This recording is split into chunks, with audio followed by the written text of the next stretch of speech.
نحمده ونصلي ونسلم على رسوله الكريم أما بعد فأعوذ بالله من الشيطان الرجيم بسم الله الرحمن الرحيم وَكَذَلِكَ جَعَلْنَاكُمْ أُمَّةً وَسَطًا صدق اللہ العظیم۔ قابل قدر علماء ذوی الاحترام، سادات کرام، حاضرین و حاضرات سنی اجتماع، السلام علیکم ورحمۃ اللہ وبرکاتہ۔ میرے پیارے آقا صلی اللہ تعالی علیہ وسلم کے پیارے دیوانوں اور خواتین اسلام، آیہ کریمہ کے جس حصے کی تلاوت کا میں نے شرف حاصل کیا اس سے متعلق کچھ معروضات پیش کرنے سے پیشتر آقا کریم رؤوف الرحیم علیہ التحیۃ والتسلیم کی بارگاہ بے کس پناہ میں جس طریقے سے میں پڑھاؤں عقیدت و محبت میں ڈوب کر اسی طریقے سے درود و سلام کا نذرانہ پیش کریں۔ الصلاۃ والسلام علیک یا رسول اللہ، الصلاۃ والسلام علیک یا حبیب اللہ، الصلاۃ والسلام علیک یا نبی اللہ، الصلاۃ والسلام علیک یا نور اللہ، وعلی آلک واصحابک یا حبیب اللہ، صلی اللہ تعالی علیہ وسلم۔ میں دل کی عطا گہرائیوں سے حضور معین المشائخ اور ساتھ ہی ساتھ علماء ممرہ و قرب و جوار اور مبلغین سنی دعوت اسلامی کو ہدیہ تبریک پیش کرتا ہوں کہ پہلی مرتبہ وادی چشت متل گراؤنڈ میں ممرہ کی سرزمین پر سنی دعوت اسلامی کا یہ عظیم الشان سنی اجتماع منعقد کرنے میں انہوں نے کلیدی رول ادا فرمایا، اور ان کی محنت شاقہ کا نتیجہ ہزاروں کی تعداد میں یہ موجود جمع غفیر گواہی دیتا ہوا نظر آ رہا ہے۔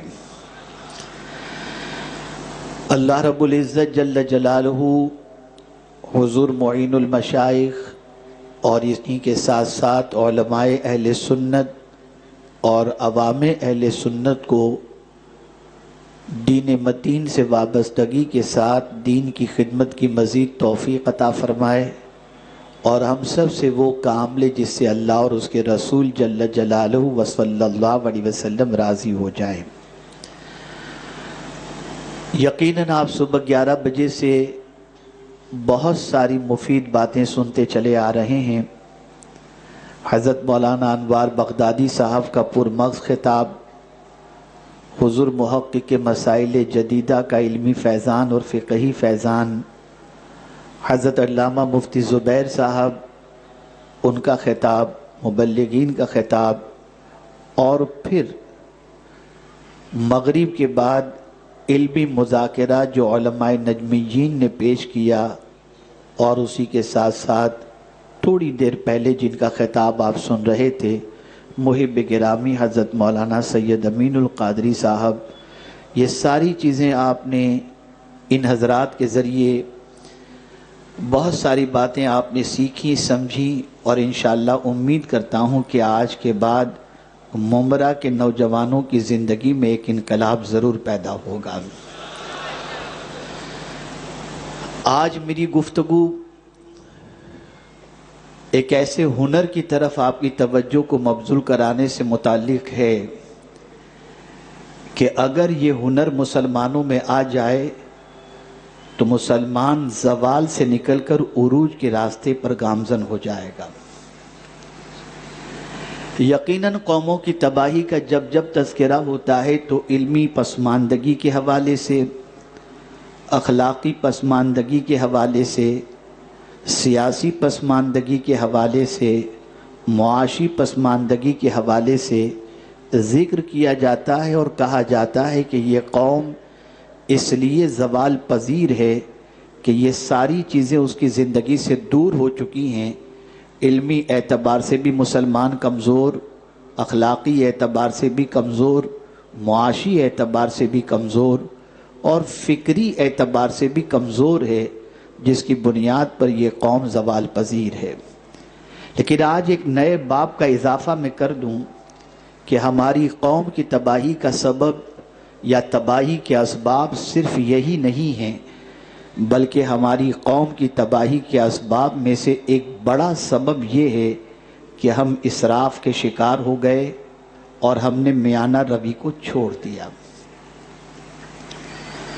میں چاہوں گا کہ جتنی دیر آپ کے درمیان میں کچھ معروضات پیش کروں، مکمل توجہ اور انہماک کے ساتھ آپ گفتگو کو اس نیت سے سماعت فرمائیں کہ قرآن مقدس میں رب قدیر جل جلالہ نے ارشاد فرمایا وَذَكِّرْ فَإِنَّ الذِّكْرَى تَنْفَعُ الْمُؤْمِنِينَ، اور نصیحت کرو کہ نصیحت ایمان والوں کو نفع پہنچاتی ہے۔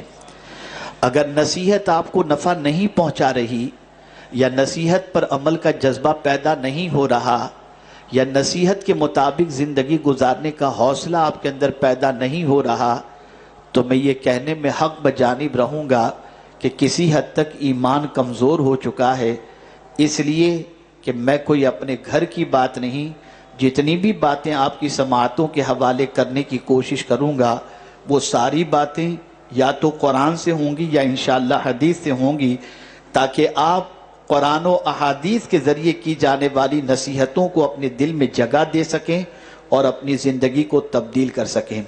یہاں ایک بات میں آپ کی سماعتوں کے حوالے کر دوں کہ حضرت فضیل بن عیاض رحمۃ اللہ تعالی علیہ اپنے گھر سے ایک خطیب کے خطاب کو سننے کی غرض سے نکل رہے تھے، اور نکلنے سے پہلے اپنی والدہ سے انہوں نے عرض کیا کہ ماں، شہر میں ایک بہت بڑے خطیب تشریف لائے ہیں اور میں اس خطیب کے خطاب کو سننے کے لیے جا رہا ہوں۔ ماں نے برجستہ سوال پوچھا، بیٹے خطیب کا خطاب سن کر کیا کرو گے؟ کہا ماں، میں نے سنا ہے وہ بہت بڑے خطیب ہیں۔ تو ماں نے فرمایا، بیٹے سنو، میں اس خطیب کے خطاب کو سننے سے پہلے تمہاری نیت کو درست کر دوں۔ بیٹا تم اس نیت سے تقریر سننے کے لیے جاؤ کہ جو کچھ اللہ اور اس کے رسول کی باتیں وہاں بتائی جائیں گی تم اس پر عمل کرو گے، ورنہ ہوگا یہ کہ جان کر کے بھی عمل نہ کرنے کا گناہ تمہارے سر پر مزید ہو جائے گا۔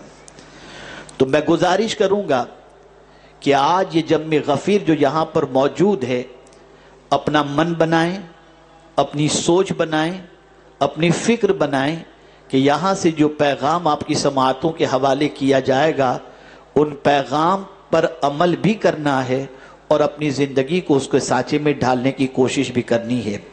میرے پیارے آقا صلی اللہ علیہ وسلم کے پیارے دیوانوں، قرآن مقدس میں رب قدیر جل جلالہ نے فرمایا وَكَذَلِكَ جَعَلْنَاكُمْ أُمَّةً وَسَطًا، اور یوں ہی ہے کہ ہم نے تم کو بہترین امت بنایا۔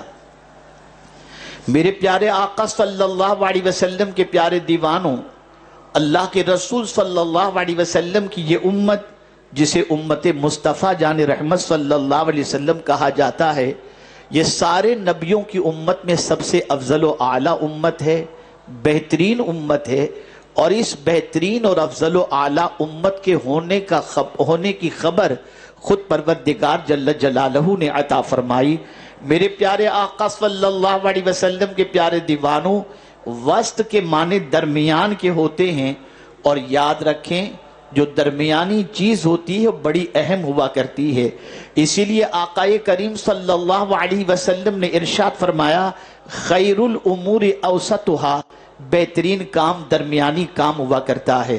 آپ اندازہ لگائیں میرے پیارے آقا صلی اللہ علیہ وسلم کے پیارے دیوانوں، آج کا مسلمان تباہی اور بربادی کے دہانے پر جو پہنچا ہوا ہے، اس کے کئی اسباب میں سے ایک سبب یہ بھی ہے کہ مسلمان کہیں گیا تو بہت زیادہ گیا، کہیں رکا تو بہت زیادہ رک گیا، درمیان کے پہلو کی طرف اس نے توجہ نہیں دی۔ میں اس کے حوالے سے قرآنی بہت ساری آیتیں آپ کی سماعتوں کے حوالے آج کروں گا، تاکہ آج آپ یہاں سے اللہ اور اس کے رسول کے پیغام کو اس طریقے سے سینے میں اتار کر کے جائیں کہ جس کی وجہ سے آپ اس پر عمل کرنے کے بعد اپنی دنیا بھی سنوار لیں اور اپنی آخرت بھی سنوار لیں۔ آئیے میں آپ کو بتاؤں، جو چیز درمیان میں ہوتی ہے اس کا مقام کتنا عرف و اعلیٰ ہوتا ہے۔ میرے پیارے آقا صلی اللہ علیہ وسلم کے پیارے دیوانوں، اپنی زندگی کے 3 ادوار کے حوالے سے غور کریں۔ شاید کہ بہت سارے تیسرے دور کے اندر داخل نہیں ہوئے اور بہت ساروں کا پہلا دور بھی گزر چکا ہے، لیکن اس وقت جس دور سے اتنا بڑا مجمع گزر رہا ہے وہ جوانی کا دور ہے۔ آپ دیکھیں انسان کی زندگی کے 3 دور ہوا کرتے ہیں، 3 ادوار ہوا کرتے ہیں، ایک بچپنا، ایک جوانی، ایک بڑھاپا۔ لیکن اب آپ دیکھیں بچپنے کی کیفیت کا اندازہ لگائیں اور بڑھاپے کی کیفیت کا اندازہ لگائیں اور پھر جوانی کو دیکھیں تو یہ جوانی درمیانی ہماری عمر ہے، یہ جوانی درمیان میں آتی ہے، بچپن اور بڑھاپے کے درمیان جوانی ہے۔ اور یاد رکھیں اگر کسی نے اپنی جوانی سنوار لی اس نے اپنی زندگی سنوار لی، کسی نے اپنی جوانی برباد کر دی اس نے اپنی زندگی برباد کر دی۔ آقا کریم رؤوف الرحیم علیہ تحیت و تسلیم کے نزدیک جوانوں کا بڑا اونچا مقام ہے، جوانوں کا بڑا اونچا درجہ ہے، جوانوں کی بڑی اہمیت ہے۔ آج اگر ہم دیکھیں تو ہماری قوم کا جوان جس کی عمر کو تعلیمی کام کے اندر گزارنا چاہیے، تعمیری کام میں گزارنا چاہیے، فلاحی کام کے اندر گزارنا چاہیے، لیکن ہم دیکھتے ہیں کہ ہماری قوم کا جوان آج علمی اعتبار سے، اخلاقی اعتبار سے، ہر اعتبار سے اگر دیکھا جائے تو پسماندگی کا شکار نظر آتا ہے۔ آئیے جوانوں، میں تمہیں رسول اعظم صلی اللہ علیہ وسلم کے کچھ ارشادات جوانوں سے متعلق بتاؤں کہ جوان کی اہمیت اللہ کے رسول صلی اللہ علیہ وسلم نے کیا بیان فرمائی۔ میرے آقا صلی اللہ علیہ وسلم ارشاد فرماتے ہیں جو جوان صبح کے وقت عبادت کرتا ہے اس کا مقام اس بوڑھے کے بڑھاپے میں عبادت کرنے والے کے مقابلے میں ویسا ہی ہے جیسا رسولوں کا مقام امتیوں کے اوپر ہوا کرتا ہے۔ اے رسول اعظم صلی اللہ تعالی علیہ وسلم کے دیوانوں، جوانوں کی بڑی اہمیت ہے، جوانوں کی بڑی قدر و قیمت ہے۔ اور آج تاریخ اٹھا کر کے دیکھیں، جس قوم کا جوان سنبھل جاتا ہے اس قوم کے اندر انقلاب پیدا ہوتا ہے۔ یہی وہ عمر ہے جس عمر کے اندر اگر آپ نے علم انویسٹ کیا، جس عمر کے اندر آپ نے اخلاق اپنے سنوار لیے، جس عمر کے اندر آپ نے اپنی عادتیں سنوار لی، تو یاد رکھیں آپ کی نسلوں کی عادتیں بھی سنور جائیں گی اور ان کی زندگی میں بھی انقلاب پیدا ہوگا۔ میں آپ کو مثال کے ذریعے سمجھاؤں، جو ماں پڑھی لکھی ہوتی ہے، جو باپ پڑھا لکھا ہوتا ہے، انہوں نے اپنی جوانی تعلیم میں گزاری ہوتی ہے، اخلاق سنوارنے کے اندر گزاری ہوتی ہے، عبادت و ریاضت میں گزاری ہوتی ہے، وہ کبھی نہیں چاہیں گے کہ ان کی نسل جو ہے جاہل رہ جائے، ان کی نسل آوارہ گردی کی شکار ہو جائے، بلکہ ماں بھی محنت کرتی ہے، باپ بھی محنت کرتا ہے، کبھی اخلاق منتقل کیے جاتے ہیں، کبھی عادتیں منتقل کی جاتی ہیں، کبھی علم منتقل کیا جاتا ہے، نتیجتاً ایک اچھے معاشرے کی تشکیل ہوتی ہے۔ میں پوچھنا چاہتا ہوں، جو باپ خود گٹکھا کھا رہا ہو، جو باپ خود شراب پی رہا ہو، جو باپ خود جوانی کے عالم کے اندر ڈرگز استعمال کر رہا ہو، بھلا اس کی نسلوں سے آپ کیا امید رکھ سکتے ہیں؟ اس کی نسلوں کے سنورنے کے حوالے سے کیا توقع رکھ سکتے ہیں؟ ایک بیٹا اپنے باپ کو جب سگریٹ پیتے دیکھتا ہے تو ظاہر سی بات ہے کہ وہ بیٹا باپ کے نقش قدم پر چلنے کی کوشش کرے گا، وہ بیٹا باپ کی عادتوں کو اختیار کرے گا۔ اور آج کا ماحول تو اتنا بدترین ماحول ہو گیا کہ باپ اور بیٹے مل کر ساتھ میں سگریٹ بھی پیتے ہیں، ساتھ میں پکچر بھی دیکھتے ہیں، اور ساتھ میں گٹکا اور تمباکو کھاتے ہوئے بھی نظر آتے ہیں۔ درمیانی عمر ہے جوانی، یہ بہت اہم عمر ہے، چاہے وہ بچے کی ہو یا بچی کی۔ نوجوان بچہ سنور جائے تو معاشرہ سنور جاتا ہے، نوجوان بچی سنور جائے تو ماحول سنور جایا کرتا ہے۔ اے رسول اعظم صلی اللہ تعالی علیہ وسلم کے دیوانوں، آج پوری دنیا نوجوانوں کو اٹریکٹ کر رہی ہے۔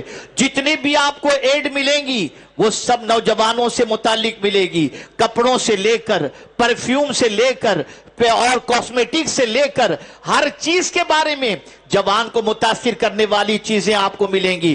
آپ اسی طریقے سے دیکھیں، اور یانیت اور بے حیائی اور بے حجابی یہ بھی اسی لیے ہے تاکہ اس سے جوان متاثر ہو، اور متاثر ہونے کے بعد وہ اپنی دنیا بھی برباد کر بیٹھے اور آخرت بھی برباد کر بیٹھے۔ میں بہت سارے ایسے جوانوں کو جانتا ہوں جن کی ماں نے اور باپ نے بڑے اپنے بچے کے لیے سپنے دیکھے تھے، اور وہ بچہ ایس ایس سی تک اچھے پرسنٹیج سے کامیاب بھی ہوتا ہے، لیکن اس کے بعد جب کالج کے زینے پر قدم رکھتا ہے اور لڑکیوں سے سابقہ پڑھتا ہے تو ساری چیزیں فراموش کر دیتا ہے، اور عیاشی کے دلدل میں ڈوب جانے کے بعد، آوارگی کا شکار ہونے کے بعد، ماں کے سپنے بھی برباد اور باپ کے سپنے بھی برباد کرتا ہوا دکھائی دیتا ہے۔ جوان بہت اہم سرمایہ ہے۔ جس قوم کا جوان سنور جائے وہ قوم سنور جایا کرتی ہے، جس قوم کا جوان پاکیزہ بن جائے وہ قوم پاک سوچ کی حامل بن جاتی ہے۔ میرے پیارے آقا صلی اللہ علیہ وسلم کے پیارے دیوانوں، اللہ عز و جل جوانوں کے بارے میں فرماتا ہے، رسول اعظم صلی اللہ علیہ وسلم نے فرمایا کہ اللہ ارشاد فرماتا ہے، جو نوجوان ایمان پر راضی ہو گیا،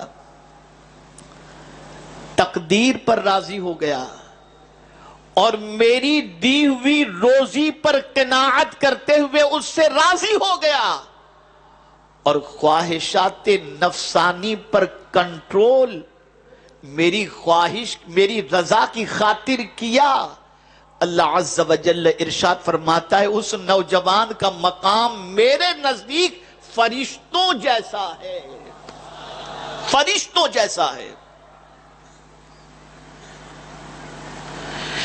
یقیناً آوارگی دعوت دے رہی ہے، عیاشی دعوت دے رہی ہے، بد کرداری دعوت دے رہی ہے، لیکن تھوڑا سا سوچو، یہ بد کرداری کے اگر شکار ہو گئے، نفسانی خواہشات کے شکار ہو گئے، اس سے نہ بچے تو میرے پیارے آقا صلی اللہ علیہ وسلم کے پیارے دیوانوں، کیریئر تباہ ہو جائے گا، زندگی برباد ہو جائے گی، اور اگر بچ گئے تو مولا بھی راضی ہوگا، اور مولا اتنا اونچا درجہ عطا فرماتا ہے کہ اللہ عز و جل ارشاد فرماتا ہے کہ میرے نزدیک وہ فرشتوں کے مانند ہے۔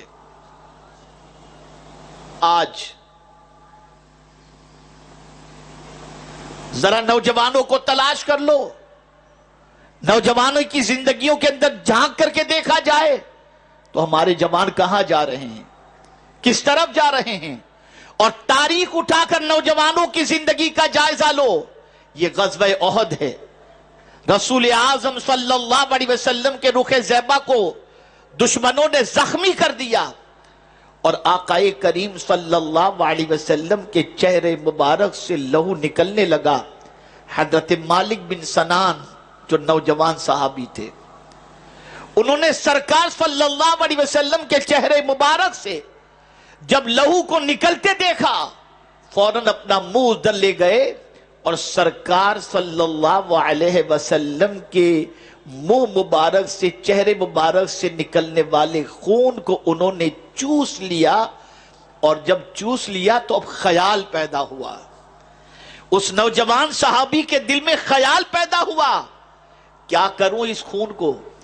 اگر زمین پر پھینکوں گا تو مصطفیٰ پیارے کے خون پر کسی کا پیر پڑ جائے گا تو میرے آقا کی خون کی بے ادبی ہو جائے گی. اس موقع پر انہوں نے وہ خون چوس لیا اور پی گئے، پورا خون پی گئے. مصطفیٰ جان رحمت صلی اللہ علیہ وسلم کو جب اس چیز کی خبر ملی تو میرے آقا صلی اللہ علیہ وسلم نے اعلان فرمایا، جس کسی کے جسم میں میرا خون دیکھنا چاہتے ہو تم مالک بن سنان کو دیکھ لو. اللہ اکبر، اس کے خون سے میرا خون مل چکا ہے.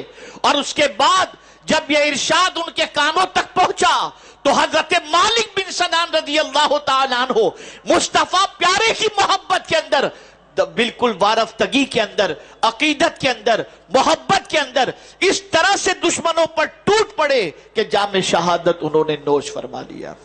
تاریخ اٹھا کر کے دیکھو نوجوانوں، تم اپنی زندگی کے بارے میں غور کرو، ذرا جوانوں کے بارے میں دیکھو کہ تاریخ میں کیسے کیسے نوجوان گزرے ہیں اور انہوں نے اپنی جوانی کو کس راستے پر ڈالا. اور ظاہر سی بات ہے، جب مائیں اپنے بچوں کو جوان صحابہ کی داستانیں سناتی اور جب باپ اپنے بچوں کے سامنے مصطفیٰ پیارے کی جوانی کا تذکرہ کرتے تو بچوں کے اندر ایسا جوان بننے کا جذبہ پیدا ہوتا. لیکن جب مائیں اپنے بچوں کو ہیرو کی داستان سنائے، باپ اپنے بچوں کے ساتھ بیٹھ کر کے پکچر دکھائے تو بچے ڈانسر تو پیدا ہو سکتے ہیں، بااخلاق تیار نہیں ہو سکتے. اتنا بڑا مسلم علاقہ، مانا ہوا علاقہ، اکثریتی علاقہ، بڑی تعداد میں بسنے والے یہاں کے مسلمان، ذرا اپنی آئیڈینٹی دیکھو، ذرا اپنی پہچان دیکھو. میں نے ابھی سید علی بھائی صاحب قبلہ کے ساتھ تھوڑی دیر ہم بیٹھے ہوئے تھے تو میں نے اپنی ایک چھوٹی سی فکر پیش کی. میں نے کہا یہ ممبرا اور نیو ممبئی دونوں کو دیکھ لو، دونوں کا وجود عمل میں آیا ہے، کوئی زیادہ فاصلہ نہیں ہے دونوں کا. جب نیو ممبئی بنا اسی کے قریب قریب ممبرا اور کوسا بنا، یا ممبرا یا کوسا بنا، اس کے بعد نیو ممبئی بنا. لیکن پوری ذمہ داری کے ساتھ کہتا ہوں، ذرا ممبرا بھی جا کر کے دیکھ لو، یعنی یہاں کا حال بھی دیکھ لو، راستے بھی دیکھ لو، بلڈنگیں بھی دیکھ لو، گلیاں بھی دیکھ لو، رہنے والوں کو بھی دیکھ لو، اور ذرا نیو ممبئی جا کر کے دیکھ لو تو آپ کا ضمیر کہے گا جیسے نیو ممبئی پہنچتے ہیں تو ایسا لگتا ہے جیسے فورین میں آ گئے. اور یہاں کا مجھے کچھ کہنے کی ضرورت نہیں، یہاں کے بارے میں کچھ کہنے کی ضرورت نہیں. ایک اور میرا اپنا تجزیہ میں آپ کو بتاؤں، سب سے زیادہ ہوٹل اگر کسی علاقے میں نظر آئیں گی تو وہ مسلم علاقہ، اور صرف ہوٹل ہی نہیں، سب سے زیادہ کیمسٹ بھی آپ کو مسلم محلے میں نظر آئے گی، اور سب سے زیادہ ڈاکٹر بھی آپ کو، اور ڈسپینسری بھی اور کلینک بھی آپ کو مسلم محلے میں نظر آئے گی.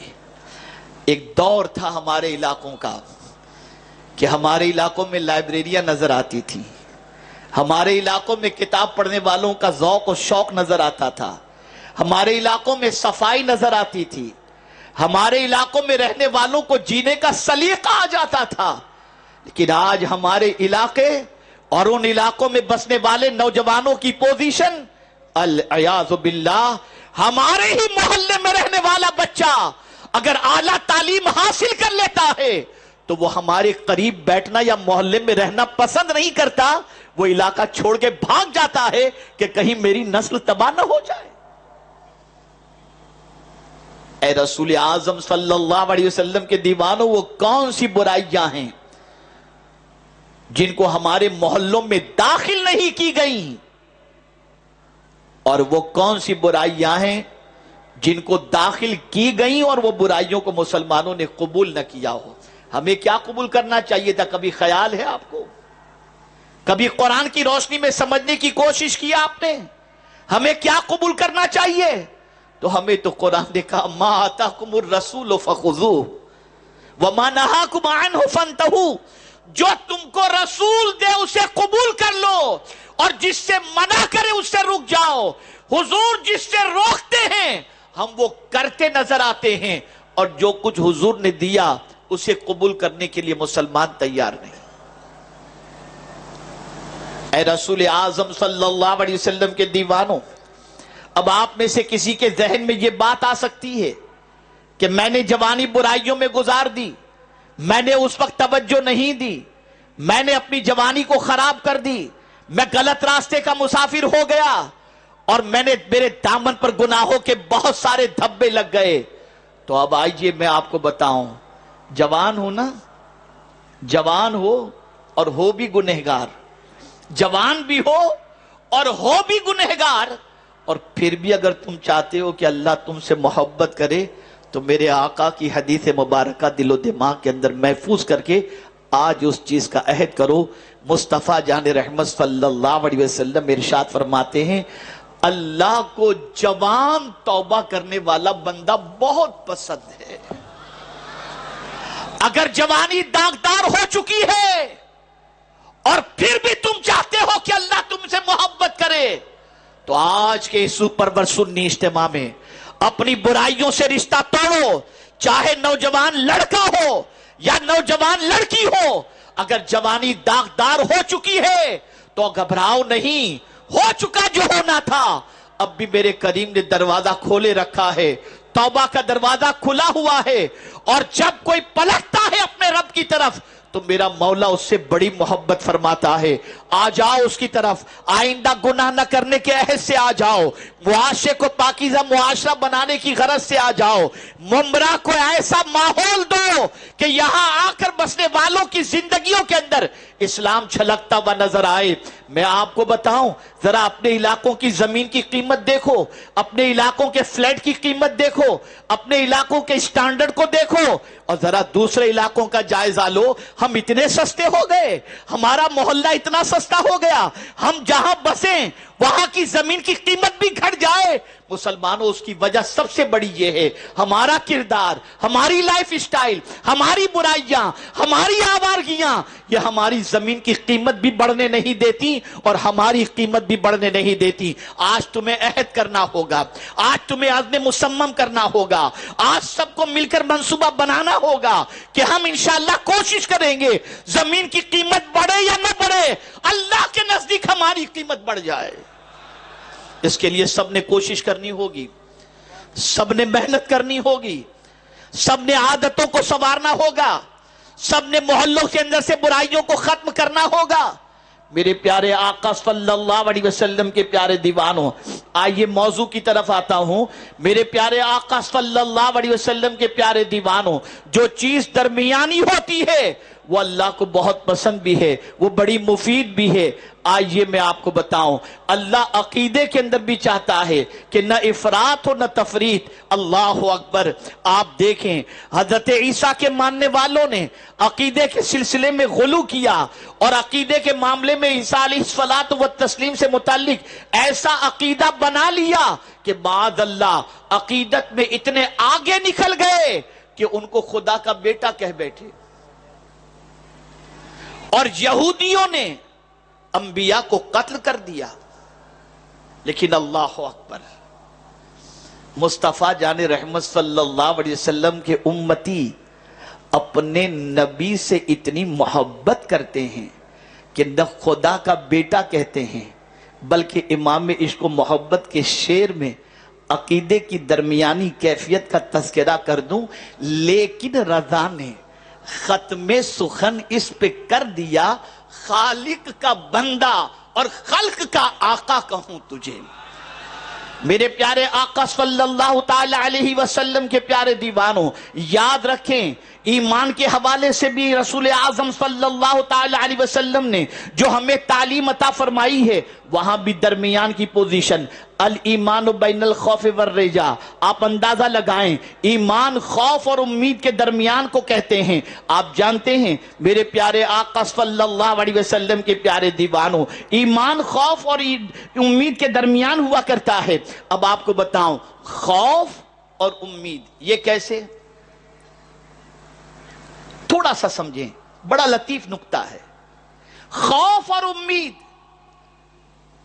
جوانی میں اللہ سے ڈرو اور جب بڑھاپے میں گناہ کرنے کے لائق نہ رہو تو پھر اللہ سے امید رکھو، پھر اللہ سے امید رکھو کہ اللہ تمہارے گناہوں کو معاف فرما دے، اس کی رحمت پر بھروسہ رکھو۔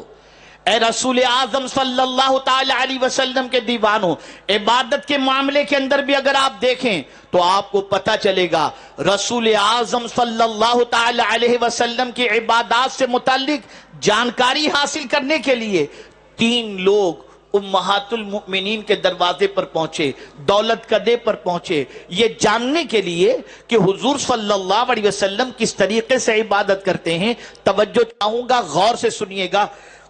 پہنچے امہات المؤمنین کے دولت کدے پر، اور جانے کے بعد سوال پوچھتے ہیں کہ آقائے کریم صلی اللہ تعالی علیہ وسلم جلوت میں جو زندگی گزارتے ہیں اس کے بارے میں تو کسی حد تک واقفیت ہے، حضور صلی اللہ علیہ وسلم باقی اوقات کو کس طریقے سے گزارتے ہیں، کس طرح سے عبادت کرتے ہیں؟ اللہ اکبر۔ امہات المؤمنین نے جواب کے اندر ارشاد فرمایا رسول اعظم روزہ بھی رکھتے ہیں، افطار بھی کرتے ہیں، آرام بھی کرتے ہیں، عبادت بھی کرتے ہیں، اور رسول اعظم صلی اللہ تعالی علیہ وسلم کھانا بھی کھاتے ہیں اور روزے بھی رکھتے ہیں۔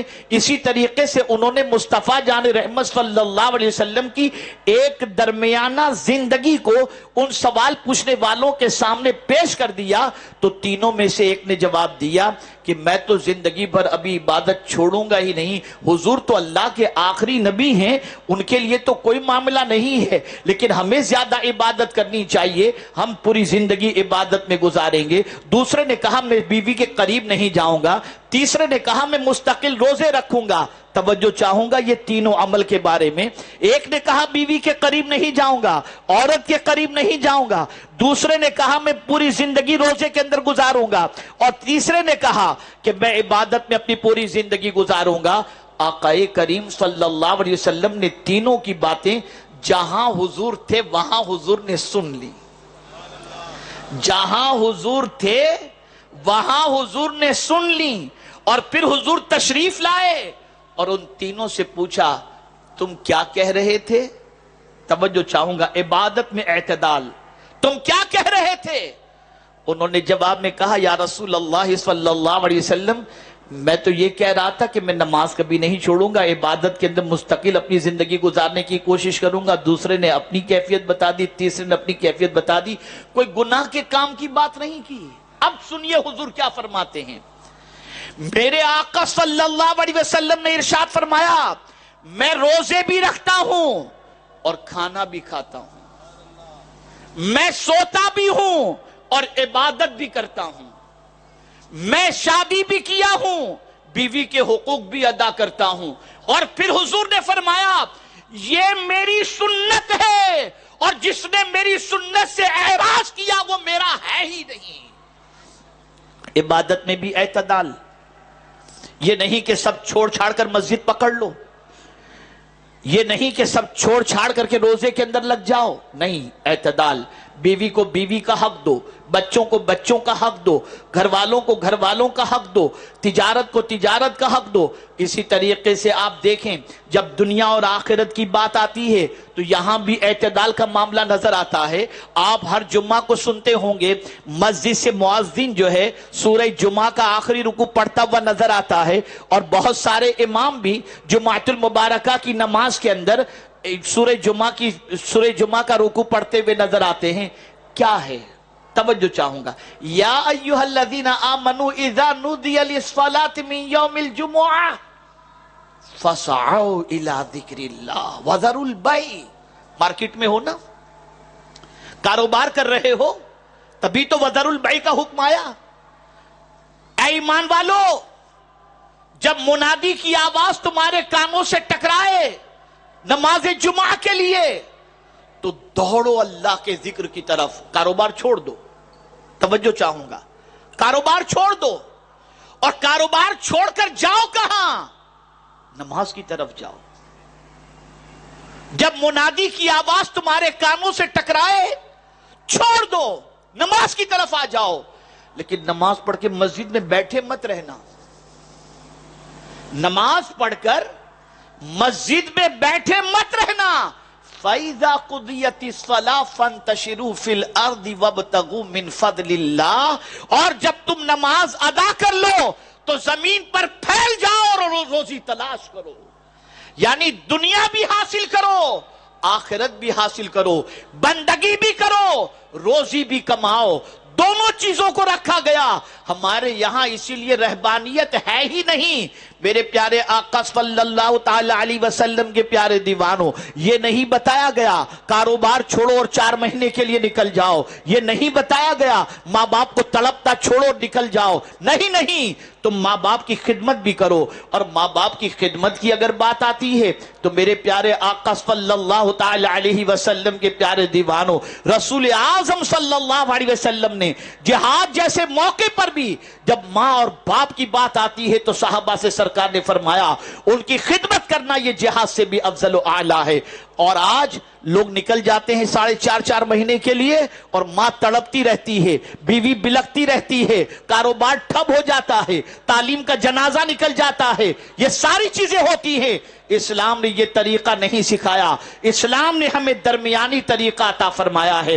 اب آئیے جس چیز کی طرف آج خاص طور پر میں آپ کو ابھارنا چاہتا ہوں اور جس چیز کی طرف آپ کی توجہ کو خاص طور پر مبذول کرنا چاہتا ہوں، اگر آج میں اس مقصد کے اندر کامیاب ہو گیا اور یہ بات آپ کے حلق کے اندر اتارنے میں اور آپ کی سماعتوں کے حوالے کرنے کے بعد آپ تک پہنچانے میں کامیاب ہو گیا اور آپ نے اگر اسے قبول کر لیا تو آج کا اجتماع انشاءاللہ ضرور کامیاب ہوگا۔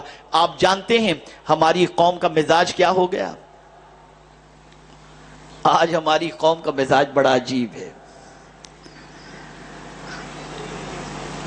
زندگی اس طریقے سے گزارنا ہے کہ ایسا لگے کوئی شاہی زندگی گزار رہا ہے، بادشاہ جیسی زندگی۔ اس کو اگر یہ کہوں تو غلط نہ ہوگا، آمدنی 2 روپے کی اور خرچہ 20 روپے کا، اور اس کام کے اندر اخراجات کے سلسلے میں اور وہ بھی فضول خرچی کے سلسلے میں اگر ماحول گھر کا بنانے والا کوئی ہے تو یہ مرد نہیں، یہ عورتیں ہیں۔ عورتوں کی فیشن ختم نہیں ہوتی۔ ایک شادی کی تقریب کے اندر جو جوڑا پہن لیا، اب دوسری شادی میں وہ جوڑا پہن کر جانا اپنے لیے توہین سمجھتی ہیں۔ کبھی انہوں نے نہیں سوچا کہ شوہر کی جیب اجازت دیتی ہے کہ نہیں دیتی، شوہر کی پوزیشن ہے یا نہیں ہے۔ اگر ہم کہیں کہ معاشرے کے اندر اگر حرام کاروبار پھیلا ہے اور حرام کی طرف اگر توجہ مبذول ہوئی ہے تو کسی حد تک اگر مردوں کا قصور ہے تو کچھ نہ کچھ فیصد خواتین کا بھی اس کے اندر رول ضرور ہے۔ ان کی ڈیمانڈ، ان کا تقاضا، آسائش کے سامان کے سلسلے میں ان کی فرمائشیں، ان ساری چیزوں نے ان کو پریشان ضرور کیا ہے اور اس کی وجہ سے آدمی پریشان ہو جاتا ہے۔ اب آئیے سنیے قرآن اس کے بارے میں کیا کہتا ہے۔ قرآن نے رحمان کے بندوں کا تذکرہ کیا، وہ بندے جن کو قرآن نے رحمان کا بندہ کہا، بڑے نیک بندے، ان کی صفات قرآن نے بیان کی۔ وَعِبَادُ الرَّحْمَنِ الَّذِينَ يَمْشُونَ عَلَى الْأَرْضِ هَوْنًا وَإِذَا خَاطَبَهُمُ الْجَاهِلُونَ قَالُوا سَلَامًا وَالَّذِينَ يَبِيتُونَ لِرَبِّهِمْ سُجَّدًا وَقِيَامًا۔ یہ ان کی صفات قرآن بیان کرتا ہے۔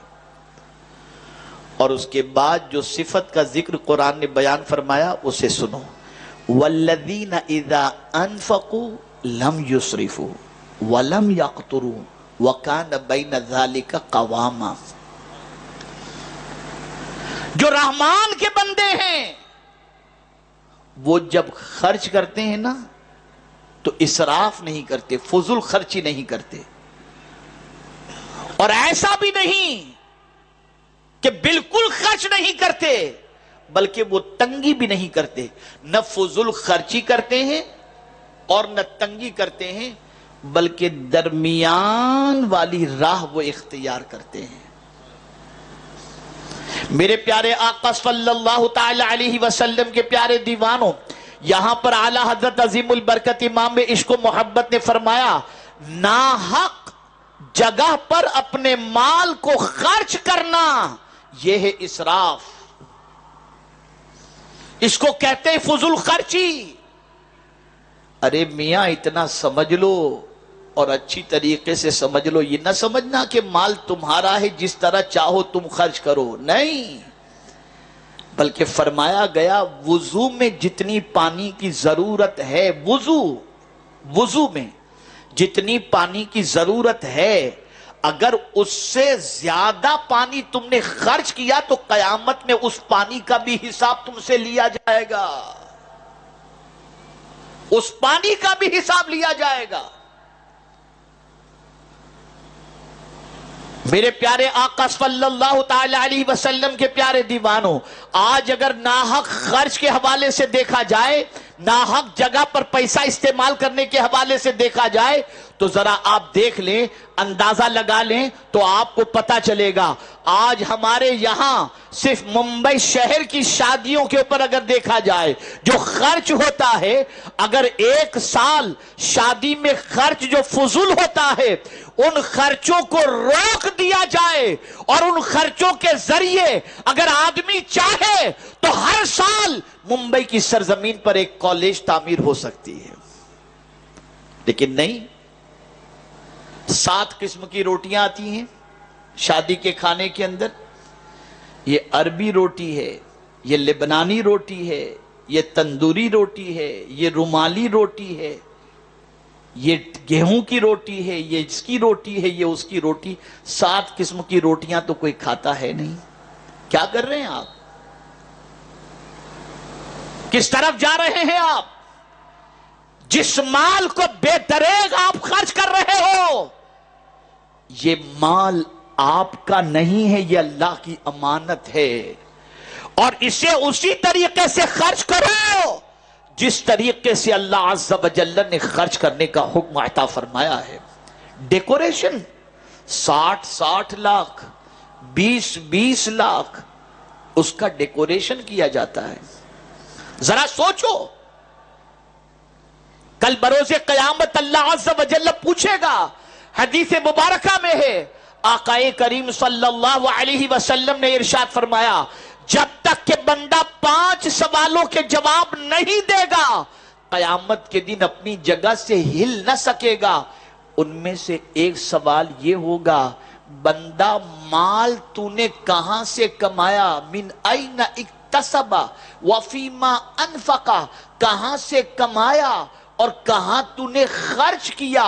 یہ قیامت میں اللہ پوچھے گا۔ بندہ جب تک اس کا جواب نہیں دے گا قیامت میں اپنی جگہ سے ہل نہ سکے گا۔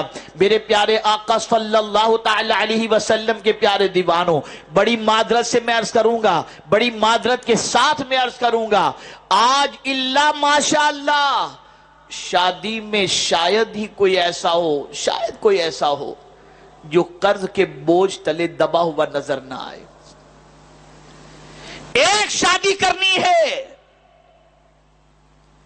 تو اس شادی کے اندر اخراجات اتنے ہوتے ہیں کہ ان اخراجات کے لیے جب تک کہ لوگوں سے تقاضا نہ کیا جائے، قرض نہ لیا جائے، اس وقت تک کہ وہ شادی مکمل نہیں ہو پاتی۔ میں پوچھنا چاہتا ہوں، اس اسراف کا انجام اتنا خطرناک ہے کہ باپ قرض لے کر بچے کی شادی کرتا ہے دنیا کو دکھانے کے لیے، اور اس کے بعد جب باپ مر جاتا ہے تو اپنے بچے کے لیے قرض چھوڑ کر کے مرتا ہے۔ بند کرو یہ فضول خرچیاں، صرف اس لیے کہ اللہ پسند نہیں فرماتا۔ ہارون رشید، خلیفہ ہارون رشید کا ایک عیسائی طبیب تھا۔ اس عیسائی طبیب نے اس وقت کے ایک بڑے عظیم عالم دین سے اس نے کہا، یار اللہ کی کتاب قرآن مقدس کو تم اتنی عظیم کتاب کہتے ہو، لیکن اس پوری کتاب کے اندر جو ہے وہ علم طب، میڈیکل کے بارے میں کچھ موجود نہیں ہے۔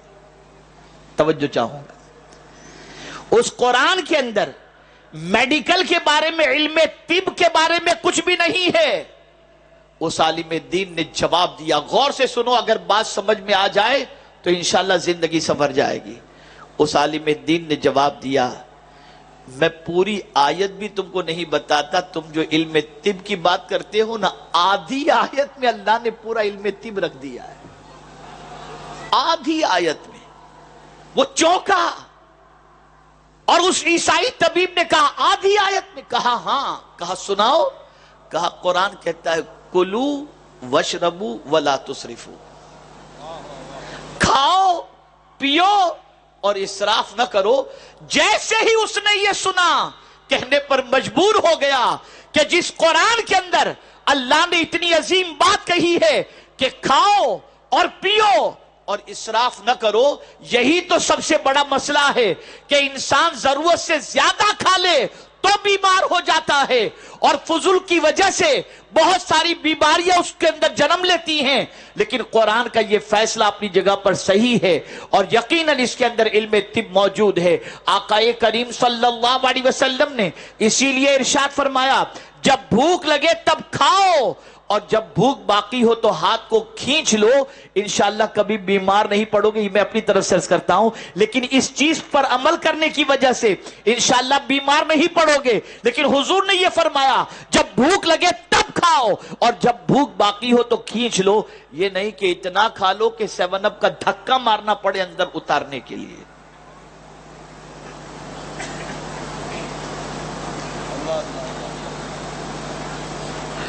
آج مسلم محلوں کے اندر ذرا دیکھیے، رات کے 2 بجے تک ٹانگیں توڑی جاتی ہیں بکریوں کی، مرغوں کی، اور خوب کھایا پیا جاتا ہے۔ عجیب کیفیت ہے ہماری۔ تو جہاں قرآن نے کہا کلو وشربو ولا تسرفو، کھاؤ پیو اور اسراف نہ کرو، پھر آگے اللہ نے فرما دیا کہ میرے بندو تم چاہتے ہو سب تم سے محبت کریں، میں بھی چاہتا ہوں کہ میں تم سے محبت کروں، لیکن اگر تم چاہتے ہو کہ کوئی تم سے نفرت نہ کرے تو میں بھی چاہتا ہوں کہ میں تم سے ناراض نہ ہوں۔ تو میرے بندو سن لو، اگر تم چاہتے ہو کہ میں تم سے ناراض نہ رہوں اور تم کو ناپسند نہ کروں تو تم اسراف کی عادت کو چھوڑ دو۔ کلو وشربو ولا تسرفو ان اللہ لا يحب المسرفین، کہ بے شک اللہ فضول خرچی کرنے والے سے محبت نہیں فرماتا، اسراف کرنے والے سے محبت نہیں فرماتا۔ اور جانتے ہیں آپ، یہ جو آج بہت سارے اس قسم کے اخراجات کرنے والوں کو نصیحت کی جاتی ہے، جو فضول خرچی کرتے ہیں اور نصیحتوں کا اثر نہیں ہوتا، حالانکہ یہ آیت آل فرعون کے سلسلے میں ہے، لیکن سبق کے طور پر دیکھا جائے تو انسان کا اللہ کے فرمان کی طرف نہ بڑھنا اور ہدایت قبول نہ کرنا، اس کی ایک وجہ یہ بھی ہے کہ بندہ اسراف کا شکار ہے۔ اسی لیے قرآن کہتا ہے ان اللہ لا یہدی من ہوا مسرف کذاب، کہ بے شک اللہ عز و جل حد سے تجاوز کرنے والے اور بہت جھوٹ بولنے والے کو ہدایت عطا نہیں فرماتا، نہیں عطا فرماتا۔ اور جو حد سے تجاوز کرتا ہے، فضول خرچی کرتا ہے، اسراف کا شکار ہوتا ہے اور ایمان کی دولت اس کے پاس نہیں ہے، تو اس کا ٹھکانہ کیا ہے جانتے ہیں آپ؟ وَأَنَّ مَرَدَّنَا إِلَى اللَّهِ وَأَنَّ الْمُسْرِفِينَ هُمْ أَصْحَابُ النَّارِ، کہ قرآن کہتا ہے ہماری طرف پلٹنا اللہ کی طرف پلٹنا ہے، اور ساتھ میں یہ بھی سن لو کہ حد سے تجاوز کرنے والے کا ٹھکانہ جہنم ہے۔ اے رسول اعظم صلی اللہ علیہ وسلم کے دیوانوں، پانی آدھا گلاس پی کر کے پانی کو پھینک دینا، شربت پی کر پھینک دینا، کھانا بچا کر پھینک دینا، ضرورت سے زیادہ کھانا لینا اور اس کے بعد بچا دینا اور ڈسٹ بن کے اندر ڈال دینا، یاد رکھو یہ وہ ساری چیزیں ہیں کہ ان چیزوں کی بنیاد پر اللہ رب العزت جل جلالہ کو ناراضگی، اس کی ناراضگی کو دعوت دینے کے مترادف ہے۔ اب میں آپ کو ایک حدیث سناتا ہوں اور 3 سبق آج آپ کی سماعتوں کے حوالے اور خاص طور پر میری بہنوں کے حوالے میں کرنا چاہوں گا۔ نمبر 1، سوال پوچھ رہا ہوں، کتنے لوگ ایسے ہیں جو چاہتے ہیں کہ کبھی وہ غریب نہ ہو؟ کتنے لوگ چاہتے ہیں کہ کبھی وہ غریب نہ ہو؟ جتنے لوگ چاہتے ہیں ہاتھ اونچا کریں، ماشاءاللہ۔ اب اس پر حضور کی حدیث سنیے صلی اللہ علیہ وسلم۔ آقا کریم صلی اللہ علیہ وسلم نے ارشاد فرمایا، جو شخص میانہ روی اختیار کرے، یعنی بہت اڑائے بھی نہیں، بہت کنجوسی بھی نہ کرے، میرے آقا صلی اللہ علیہ وسلم فرماتے ہیں وہ کبھی غریب نہیں ہوگا،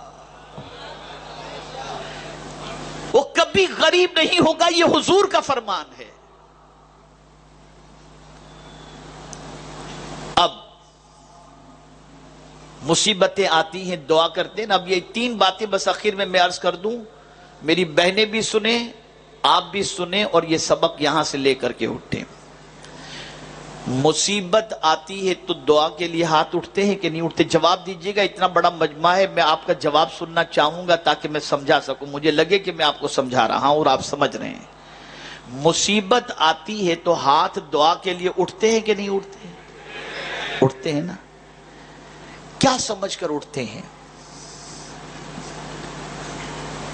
یہ سمجھ کر کہ جس مولا کو ہم اپنی بات پیش کر رہے ہیں، اپنا دکھ پیش کر رہے ہیں، وہ مولا قریب ہے اور وہ ہماری باتوں کو سنتا ہے۔ اس تصور کی وجہ سے کہ مولا ہم سے قریب ہے اور ہم اسے جہاں سے پکاریں وہ ہماری پکار کو سنتا ہے۔ جواب دیجئے، یہ تصور ہوتا ہے یا نہیں ہوتا؟ ایسا جواب نہیں، مجھے آج ذرا سمجھانا ہے، بہت اہم بات بتا رہا ہوں نا۔ یہ تصور ہوتا ہے نا؟ بس ساتھ میں ایک تصور آج بڑھا دو۔ دعا کے وقت جب تمہارا تصور ہوتا ہے کہ خدا قریب ہے، گناہ کے وقت بھی یہ تصور کر لو کہ خدا قریب ہے۔ گناہ کے وقت بھی جب گناہ کا ارادہ ہو، شیطان ورگلائے، فوراً سمجھ لینا میں کیسے گناہ کروں، میرا خدا قریب ہے۔ دوسری بات، ہر وہ کام چھوڑ دو جس کام کے شروع میں بسم اللہ اور آخر میں الحمدللہ پڑھنے کے لیے منع کیا گیا ہو۔ جو کام آپ نے کرنا ہے، اگر اس کام سے پہلے آپ بسم اللہ نہیں پڑھ سکتے اور اس کام کے بعد میں الحمدللہ نہیں پڑھ سکتے تو وہ کام کرنا چھوڑ دیجئے، وہ کام کرنا چھوڑ دیجئے۔ آپ کی زندگی گناہوں سے بچ جائے گی۔ اب میری بہنیں یہ سبق یہاں سے لے کر کے جائیں۔ آج کی بچیاں بنتی سنورتی ہیں، عورتیں بنتی سنورتی ہیں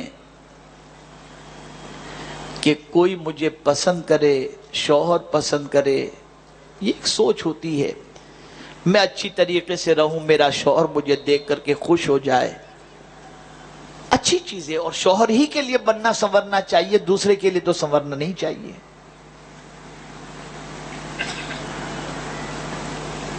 ایک عورت یہ سوچتی ہے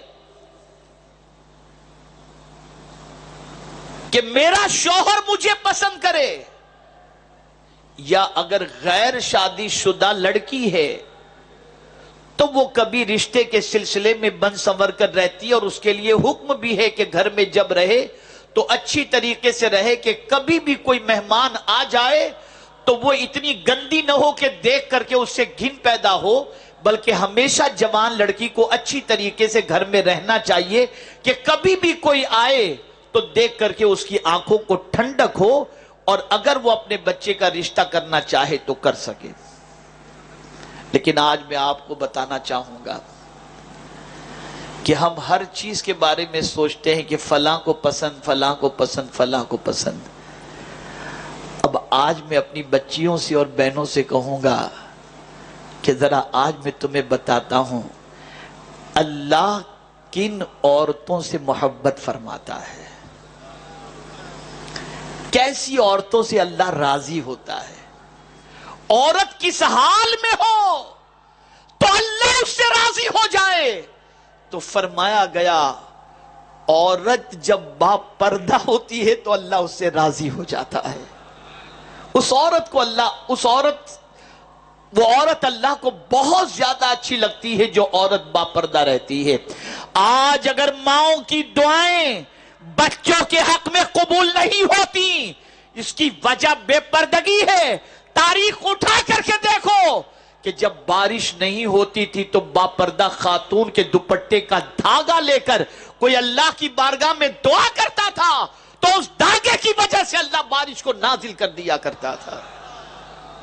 تو اگر کوئی عورت یہ چاہتی ہے کہ اللہ راضی ہو جائے تو بے پردگی چھوڑ دو، با پردہ بن جاؤ، لیکن پردہ صرف لباس کا نہیں ہونا چاہیے، ذہن پر بھی گناہوں کے سلسلے میں، قلب کے اندر بھی برائیوں کے جذبات کے سلسلے میں پردہ ڈال دو، خیالات بھی پاکیزہ کرو، دل کے اندر اللہ عز و جل اور اس کے رسول صلی اللہ علیہ وسلم کی محبت بھی پیدا کرو، اور گناہوں سے اپنے رشتے کو توڑو۔ دوسری چیز جو اگر عورت اختیار کر لے تو اللہ اس سے راضی ہو جاتا ہے، وہ کیا چیزیں جانتے ہیں؟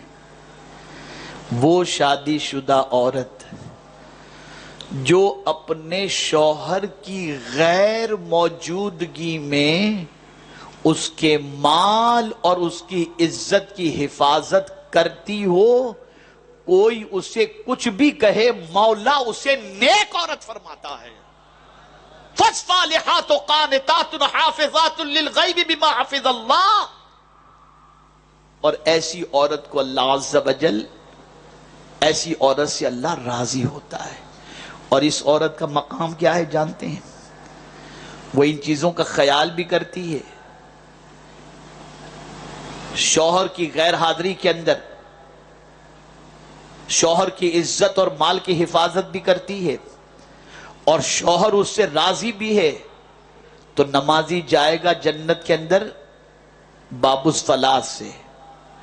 جتنے بھی دروازے ہیں مختلف عبادتیں کرنے والے ان دروازوں سے جائیں گے، لیکن اگر کوئی عورت نمازی ہے، روزے دار ہے، اللہ کی اطاعت کرتی ہے اور اس حال میں اس دنیا سے گئی کہ اس کا شوہر اس سے راضی ہے، سرکار فرماتے ہیں وہ جنت کے جس دروازے سے چاہے جنت میں داخل ہو جائے۔ تیسری چیز، اس عورت سے اللہ راضی ہوتا ہے جو عورت قرآن کی تلاوت کرتی ہے۔ تم سب کو راضی کرنے کی کوشش کرتی ہو، شادیوں کے اندر ڈانڈیا کھیل کر، رقص کر کے، ڈانس کر کے سب کو خوش کرنے کی کوشش کرتے ہو، لیکن کسی کی خوشی تمہیں کچھ فائدہ نہیں پہنچائے گی۔ لیکن اگر اللہ کو تم نے راضی کر لیا تو دنیا بھی سنور جائے گی اور آخرت بھی سنور جائے گی۔ اور جب تم قرآن پڑھو گی نا تو اللہ راضی ہو جائے گا، جب قرآن کی تلاوت کرو گی اللہ راضی ہو جائے گا۔ اور بس ایک آخری بات عرض کر کے میں اپنی گفتگو کو ختم کرتا ہوں، اور وہ آخری بات یہ ہے، جب کسی کے کاندھے پر سر رکھ کر رونے کا دل چاہے، جب کسی کے کاندھے پر سر رکھ کر رونے کا دل چاہے تو قرآن اٹھا لو، اسے سینے سے لگاؤ اور جی بھر کر کے رو لو۔ قرآن کو سینے سے لگا کر جی بھر کر کے رو لو، یہ قرآن تمہارے سارے غم کو ہلکا کر دے گا۔ بدلو اپنی سوچ کو۔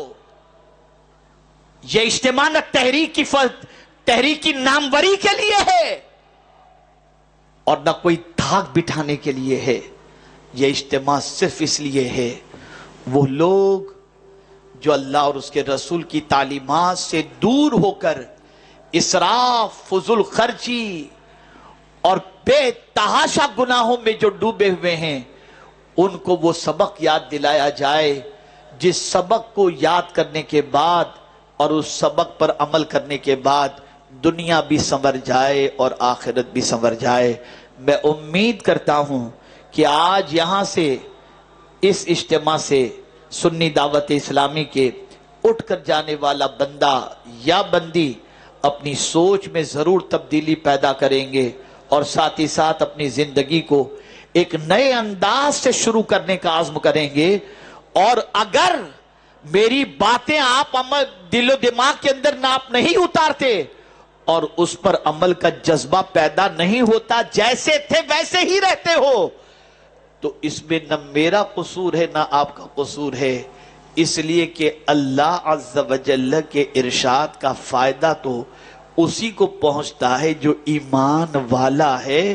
اس سے پتہ چلا اگر ہم نفع نہیں اٹھاتے تو ہمارا ایمان کہیں نہ کہیں سے کمزور ہے۔ اپنا ایمان مضبوط کرو اور میرے پیارے آقا صلی اللہ علیہ وسلم کے پیارے دیوانوں اپنی زندگی کو سنوارنے کی کوشش کرو۔ میں اپنی بہنوں سے بھی کہوں گا جو ہو چکا چھوڑ دو، بھول جاؤ، سچی توبہ آج کر لو۔ مرد حضرات سے بھی گزارش کروں گا، جوانوں سے بھی گزارش کروں گا، اور اس مسلم اکثریتی علاقے کو اتنا پاکیزہ، صاف ستھرا اور ڈرگز اور نشے اور ساری برائیوں سے کر دو کہ دنیا یہاں پر آ کر بسنے کے اندر اپنے لیے فخر محسوس کرے۔ اللہ تعالیٰ مجھے آپ کو سب کو کہنے سننے سے زیادہ عمل کی توفیق نصیب فرمائے۔ وما علینا الا البلاغ المبین۔ السلام علیکم ورحمۃ اللہ وبرکاتہ۔